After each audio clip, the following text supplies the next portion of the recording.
la pratique des juifs et des chrétiens n'implique pas systématiquement l'obligation de s'en différencier. Alors là, regardez qu'est-ce qu'on voit. Que le Mawlid repose sur ces deux choses-là, entre autres. Sur le fait que le Nabi sallallahu alayhi wa sallam a justifié le jeûne du lundi par sa naissance alayhi wa sallam, et il repose sur le fait que le Nabi sallallahu alayhi wa sallam a confirmé la pratique des Juifs qui célébraient en quelque sorte la victoire contre le mal. La victoire de Moussa alayhi salam contre Pharaon et ses armées. Alors des fois, certains frères et certaines sœurs, alors quand on leur dit ça, ils n'y voient pas forcément un argument pour le Mawlid. Moi je ne vois pas le rapport entre le jeûne de Ashura et le Mawlid, je ne vois pas le rapport. D'accord. On a le droit de ne pas voir le rapport, alhamdoulilah. Sauf que le Mawlid c'est quoi? C'est mettre le projecteur sur un jour particulier de l'année en y accomplissant des actes pour se rapprocher d'Allah Ta'ala. Le Mawlid c'est que ça. Faire sortir un jour particulier de l'année, en l'occurrence la naissance du prophète sallallahu alayhi wa sallam, je fais sortir ce jour-là des autres jours de l'année en mettant le projecteur dessus, en ne le considérant pas comme un jour comme les autres, mais bien comme un jour particulier. Et pour marquer le coup, j'y accomplis un certain nombre d'actes cultuels que nous avons cités précédemment. Lire du Coran, prier sur le prophète sallallahu alayhi wa sallam, faire un repas, parler de lui, de ses qualités, sira, tout ça. Je mets le projecteur sur un jour particulier de l'année, un jour important de l'année, en y accomplissant certains actes. Ashura, c'est quoi? C'est exactement la même chose. Mettre le projecteur sur un jour particulier de l'année, en y accomplissant un acte cultuel. Là, en l'occurrence, le jeûne. En gros, là, qu'est-ce qu'on fait ressortir? Qu'il est permis de marquer un jour important de l'histoire de l'islam et des musulmans en y accomplissant différents actes cultuels pour manifester sa reconnaissance et sa gratitude envers Allah Ta'ala, pour se remémorer les bienfaits d'Allah Ta'ala sur nous. Alors peut-être il y en a, ils n'y voient toujours pas le rapport avec le Mawlid. Nous avons aujourd'hui fait ce petit hors-série qui démarre avec le début de Sira.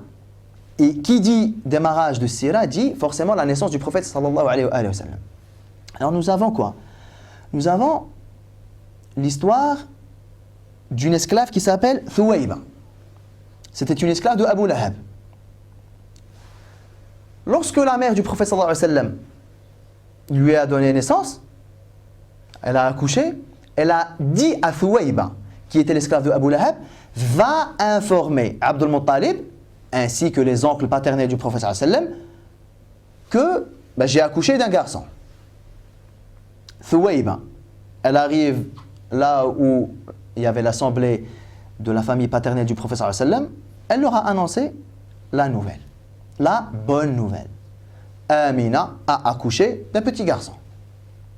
Abu Lahab, pris par la joie de la nouvelle, de la bonne nouvelle, pris par la joie de cette naissance, il a dit à Thuwayba, qui était son esclave, pars, tu es libre. Pars, tu es libre. Alors jusque-là, ouais, c'est quoi le rapport avec le Mawlid? C'est quoi le rapport? C'est que il a été rapporté dans Sahih al-Bukhari qu'Allah subhanahu wa ta'ala, tous les lundis, il y a cette notion d'anniversaire, une date qui revient régulièrement. Tous les lundis, Allah subhanahu wa ta'ala, il allège le châtiment de Abu Lahab.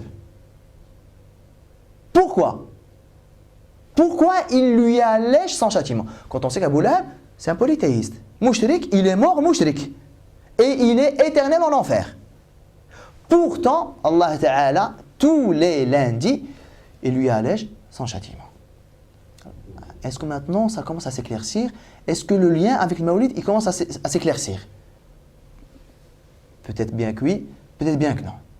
Alors, la question à laquelle j'interpelle les frères et les sœurs. Regarde. Allah subhanahu wa ta'ala. Abu Lahab, en affranchissant Thuwayba, il a manifesté quoi là? Il a manifesté sa joie de quoi? Sa joie par rapport à la naissance du prophète sallallahu alayhi wa sallam. Et il a concrétisé cette joie en affranchissant Thuwayba. Pourquoi Allah Ta'ala lui allège son châtiment tous les lundis? Parce qu'il a affranchi Thuwayba en guise de joie par rapport à la naissance du prophète sallallahu alayhi wa sallam. Alors la question à laquelle j'interpelle les frères et les sœurs, c'est la suivante. Allah Ta'ala récompense en quelque sorte, parce que pour Abu Lahab, l'allègement du châtiment tous les lundis, c'est une récompense. Quelqu'un qui est éternel en enfer, lorsque Allah Ta'ala il lui allège le châtiment, c'est une forme de récompense.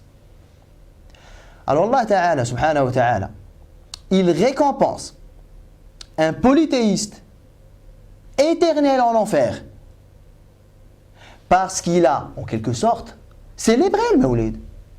Mais à sa façon à lui. Il a célébré la naissance du prophète en affranchissant Thuwayba. Qu'est-ce qu'on a dit tout à l'heure? Le Mawlid, c'est quoi? Mettre le projecteur sur un événement particulier, un jour particulier, en y attribuant, en y accomplissant un acte particulier. C'est exactement ce qu'Abu Lahab a fait. Il a marqué le coup de la naissance du prophète en y accomplissant un acte particulier, là en l'occurrence l'affranchissement de Thuwayba. Alors Allah Ta'ala récompense un polythéiste tous les lundis parce qu'il a manifesté sa joie, parce qu'en quelque sorte il a célébré le Mawlid du prophète sallallahu alayhi wa sallam en ayant affranchi Thuwayba. D'accord? Ah, c'est dans Sahih Bukhari ça. Mais à côté de ça, Allah Ta'ala va châtier tous les musulmans du monde qui célèbrent le Mawlid. Parce que le Mawlid est une bid'a, parce que le Mawlid est interdit, parce que. Parce que le Mawlid est une innovation, parce que toute innovation est un égarement, parce que tout égarement est en enfer. Mène en enfer. Alors si le Mawlid était interdit, ça voudrait dire qu'Allah Ta'ala va demander des comptes. Pire, va châtier tous les musulmans du monde qui ont célébré le Mawlid. Alors la question c'est la suivante. Comment expliquer que Allah Ta'ala récompense un polythéiste parce qu'il a célébré le Mawlid? Pour qu'au même moment, il châtie des musulmans qui ont célébré le Mawlid. Alors la question là, elle a deux issues. Elle n'en a pas plusieurs. Il y a deux issues. Soit Allah Ta'ala n'est pas juste, n'est pas cohérent. Ta'ala Allahu an dhalika uluwan kabira. Allah Ta'ala, il récompense des polythéistes et il châtie des musulmans. Ou alors, il y a une issue qui est plus ou moins sensée. C'est que finalement, non, il ne va pas châtier les musulmans. Alors choisissons laquelle des deux issues elle est digne d'Allah Ta'ala. La justice et la cohérence, ou alors l'injustice et l'incohérence. Alors peut-être ça paraît fort comme ça, mais à menace forte, réponse forte. Un polythéiste d'un côté, des musulmans de l'autre. Un polythéiste qui se fait récompenser et des musulmans qui se font châtier. Soit c'est une incohérence acceptable à l'égard d'Allah Ta'ala. Ta'ala Allah an dhalika uluwan kabira. On ne pense pas qu'un musulman puisse attribuer ça à Allah subhanahu wa ta'ala. Donc on n'a pas le choix. Il reste l'autre issue. C'est que finalement, non, il n'y a pas d'incohérence du tout. C'est pas du tout incohérent, c'est parfaitement cohérent. Mais comment on établit cette cohérence? Ben, tout simplement en disant que finalement Allah Ta'ala, s'il a récompensé un polythéiste pour avoir célébré le Maoulid, c'est qu'il va récompenser les musulmans encore plus, vu que c'est des musulmans. C'est la seule issue qu'il y a. Alors depuis tout à l'heure, tout ce que nous avons dit depuis le début, peut-être ça va convaincre certains, peut-être ça ne va pas en convaincre d'autres. J'avais dit tout à l'heure, hein, le but n'est pas de convaincre ceux qui ont décidé de ne pas célébrer le Maoulid. L'objectif d'aujourd'hui, c'est défendre la pratique du Maoulid en disant que ceux qui célèbrent le Maoulid, voilà les raisons pour lesquelles ils le célèbrent. Des raisons valables, des raisons recevables, des raisons construites juridiquement. Mais le résumé de tout ça, c'est quoi? C'est que des fois, voilà, les frères peuvent dire, ceux qui nous regardez, nous qui sommes présents ici, enfin vous qui êtes présents ici, tout le monde a le droit de le dire. Moi, je ne suis pas convaincu par ce que le frère là, il vient de dire. D'ailleurs, qui est ce frère là? D'où il sort ça? Il a compris ça tout seul, d'où ça vient? Alors je rassure tout le monde, alhamdoulilah. Tout ce que nous avons dit depuis le début, alors ce n'est pas ma propre initiative. Ce n'est pas mon propre raisonnement, ni ma propre déduction. Je ne suis qu'un imitateur. Le problème qu'il y a, c'est quoi? C'est qu'il y a une certaine tendance à pousser les musulmans à ne pas être des imitateurs. C'est comme si on poussait les musulmans à déduire eux-mêmes les prescriptions juridiques. Moi, je n'ai pas la prétention là. Je n'ai pas la prétention du tout, pas le moindre du monde, de pouvoir déduire des prescriptions et des statuts juridiques par mes déductions personnelles. Alors, toute l'histoire que nous avons racontée par rapport à la signification juridique du non-accomplissement d'un acte. Ce n'est pas mon raisonnement à moi. Je ne suis qu'un transmetteur. Je vous renvoie au magnifique livre de Cheikh Abdullah bin Siddiq, rahimahullah, Husn al-tafahumi wa ad-dark fi mas'alati at-tark.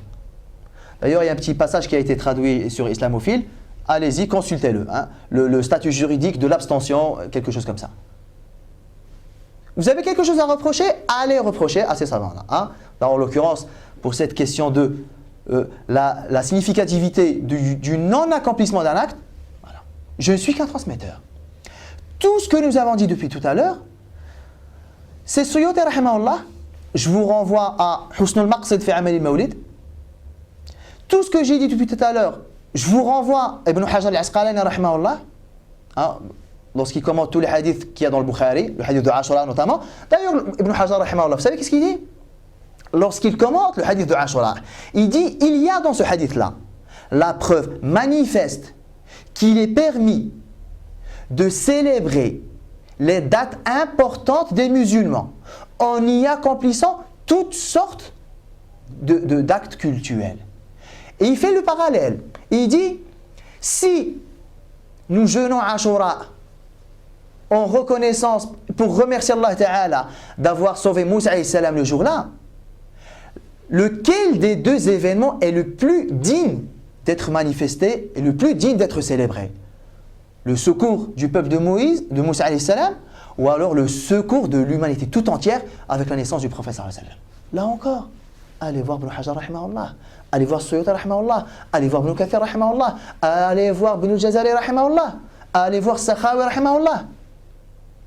Ça, qu'est-ce que ça veut dire? Ça veut dire que moi, j'ai innocenté ma responsabilité envers Allah subhanahu wa ta'ala. Tout ce que j'ai dit, je l'ai emprunté à ces sommités-là. Alors les frères et les sœurs, ils peuvent dire, ça c'est n'importe quoi, le frère il dit n'importe quoi, le frère il n'a rien compris, le frère il a suivi ses passions, le frère c'est un innovateur, le frère... Vous pouvez le dire, tout le monde peut le dire ça. Mais moi je n'ai fait qu'emprunter ces choses-là. Je n'ai fait qu'emprunter ces déductions-là, je n'ai fait qu'emprunter ces aspects juridiques-là à ces sommités-là. Alors si les frères et les sœurs pensent que ce que nous avons dit depuis tout à l'heure, c'est du n'importe quoi, c'est de l'égarement, c'est de l'innovation, c'est des passions, ben on n'a pas le choix là. Moi je n'ai fait qu'emprunter ça à ces sommités-là. On est obligé de dire par implication que ces grandes sommités, elles ne savent pas ce qu'elles disent, qu'ils suivent leur passion, que ce sont des innovateurs, que ce sont... Hein? ne cherche pas à convaincre quiconque. Mais j'appelle juste les frères et les sœurs à observer la situation là avec quand même des yeux et un regard sincère. Le Mawlid a été défendu par des sommités des grands imams dignes de confiance de la Ummah. C'est pas que ton père ou ta mère ou les gens de ton village ou les gens de ta mosquée ou les gens du bled qui célèbrent le Mawlid. Il y a des grandes sommités qui l'ont célébré. Alors, il n'y a rien d'explicite qui interdit le Mawlid. Et la non-application, on a dit qu'elle n'impliquait pas grand-chose. Il n'y a rien qui implique l'interdiction du Mawlid. Au contraire, on a vu que ça reposait sur certains arguments juridiques. Le jeûne du lundi, que le prophète sallam a justifié par sa naissance, l'analogie par rapport au jeûne de Ashura et l'histoire de l'affranchissement de l'esclave de Thouaïba. Il y a des aspects juridiques sur lesquels cet avis est construit. Il n'y a rien qui l'interdit. Au contraire, il y a des aspects juridiques sur lesquels cet avis-là est construit. Troisièmement, il y a quand même des grands imams, subhanallah, qui ont célébré le Mawlid. Pire, ils ont écrit pour défendre le Mawlid. Alors l'histoire de Thouaïba, là encore, l'histoire de est-ce que Allah Ta'ala va châtier les musulmans alors qu'en même temps il a récompensé Abu Lahab, là encore, c'est pas moi. Alors il y a un imam de la Ummah qui s'appelle Hafiz Ibn Nasr Dimashqi rahimahullah. Il a écrit un livre, Mawlidul Sadi fi Mawlidil Hadi, sallallahu alayhi wa sallam, dans lequel il synthétise un peu toute cette discussion juridique. Et lorsqu'il arrive à cet argument-là de l'affranchissement de Thouaïba, ben il dit exactement ce que je vous ai dit. Mais sauf que lui, il l'a dit en poésie carrément. Il dit, rahimahullah ta'ala, إذا كان هذا, en parlant d'Abu Lahab, إذا كان هذا كافرا بتبت يداه في الجحيم مخلدا. Si Abu Lahab, l'enfer éternel lui a été annoncé dans Surat Tabbat. أتى أنه في يوم الاثنين دائما يخفف عنه لسروره بأحمد. Il nous a été rapporté dans Sahih al-Bukhari rahimahullah que tous les lundis Allah Ta'ala lui allait son châtiment. Que dire alors? فما الظن بالعبد الذي كان عمره بأحمد مسرورا ومات موحدا. Que dire alors du croyant et du serviteur qui a passé toute sa vie content de la naissance du prophète sallallahu alayhi wa sallam, en ayant cru en lui, en l'ayant suivi, il est mort monothéiste. Là encore, subhanallah, regardez, c'est même pas le frère qui vous le dit. Ibn Nasr Dimashqi rahimahullah, Mawlidu as-Sadi fi Mawlidil Hadi, sallallahu alayhi wa sallam. Ça veut dire que les gens qui ont un blocage avec le Mawlid, ils ont un blocage parce que quoi? Est-ce qu'ils ont un blocage avec le Mawlid parce qu'ils n'ont pas été convaincus des arguments de ceux qui le célèbrent? Non. Beaucoup ont des réticences par rapport au Mawlid par ignorance. Les gens qui ont décidé de ne pas célébrer le Mawlid, aucun problème, ne le célébrez pas. Mais pourquoi vous condamnez ceux qui le célèbrent, sachant que parmi ceux qui les célèbrent, il y a des grands imams de la Ummah. Lisez au moins leurs ouvrages. Au moins, écoutez l'autre version. Écoutez l'autre son de cloche. Vous avez entendu l'avis qui prône l'interdiction du Mawlid?